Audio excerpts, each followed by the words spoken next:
léegi ñun livre bi nga xamante ne def nañ ko boobu mi ngi tudd Dee Dekki Odyssée sous-titre ko Mort temporaire Odyssée des rescapés de la mort et des victimes des inhumations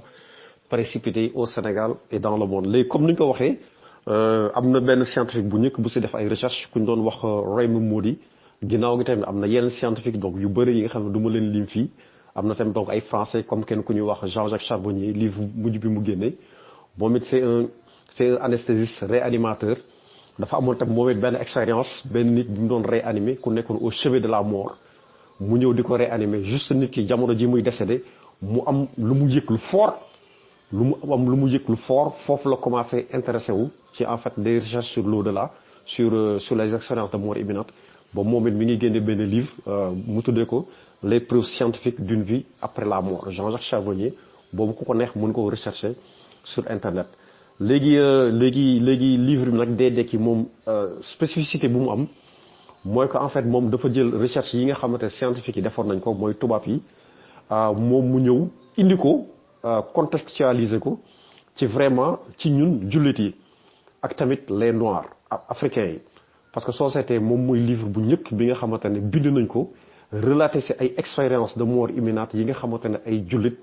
def nañ ko ba actuellement soo seetee université Oxford aux États-Unis boole nañ ko ci livre de référence yi ci les NDE donc c'est le livre sax en fait de référence parce que benn la ku dem ci internet di nga ko gis université de Oxford le livre de référence sur les NDE donc en Afrique de l'Ouest de ce qu'on a relaté plus de 25 cas d'expérience de mort imminente ay nit yi nga xamante ils ont frôlé la mort wala boog ils sont revenus de la mort et ils racontent leur expérience ci expérience yi bi si gën a tuuti booy nit ki nga xamante ne moom tàggee nañ ko wax ni kii maanaam décédé na waaw defar ko ba mu di ko defar mu revenir à la vie beneen expérience nag bi nga xamante ne bokk na si bi si gën a doy waar boobu bokk na si benn cas bu ñu naan Coumba Touré boobu c'était en 1983 ndax tamit yemuñu rek ci enquêter ay nit yi ay contemporains mais dañoo dem tamit réviser les archives ba en 1983 am na benn cas bu siiw bu fi amoon ku ñu naan Coumba Touré boobu rajo demoon na Martin Faye moom moo ko couvriroon dem naa man ba gis Martin Faye ba interviewé ko ba dem Caajaay tamit kër gi nga xamante ne maire bi foofu loolu daloon interviewé sa famille parce que moom décédé na kooku c'était une dame séeréer bi nga xamante ne Mbuur la nekkoon en fait mu décédé léegi ba mu décédé par la suite ñu jël ko yóbbu ko hôpital Mbuur médecin bi xool ko defal ko acte de décès li may wax ni yëpp nag dafa am ay preuves scientifiques dinaa indi sax journal bi nga xamante ne Ben Cheikh moo ko defoon ak Martin Faye dinaa ko posté léegi ay extrait yu ma jël ci livre bi ngir ngeen gën a mën a comprendre de cette femme boobu moom kii la nekkoon Mbuur ba mu décédé léegi par la suite médecin bi moo ko xool defal ko acte de décès ni kii décédé na ba ñu jël ko dugal ko ci chambre froide bi chambre froide mooy fi ñu dugal néew bi pendant 72 heures là 72 heures bi diggante bi mbokk yeeg ñëw léegi ñu jël dépouille bi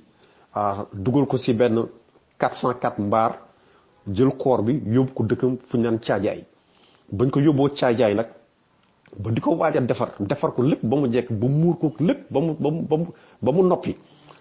noppi nga xamante ne séeréer ay temps naka la doon def mooy maanaam su fekkee dañoo bëgg natt pax bi nu muy toll dañuy jël mesure corps bi dem gas lu toll noonu léegi par la suite waajoo yi ba muy ñëw di jël mesure corps bi am na benn sëtam bu nekk foofu di jooy naan sañu maam dem na ñu toog ba si yàgg rek waajo bi au moment bi muy natt néew bi dégg Coumba Touré na Coumba Touré ba mu ne nag maanaam ñëpp dañoo defarwaat parce que dañu xamuñu woon ndax boobu ci néew bi la jóge wala déet am ñu xaw a daw am ñu toog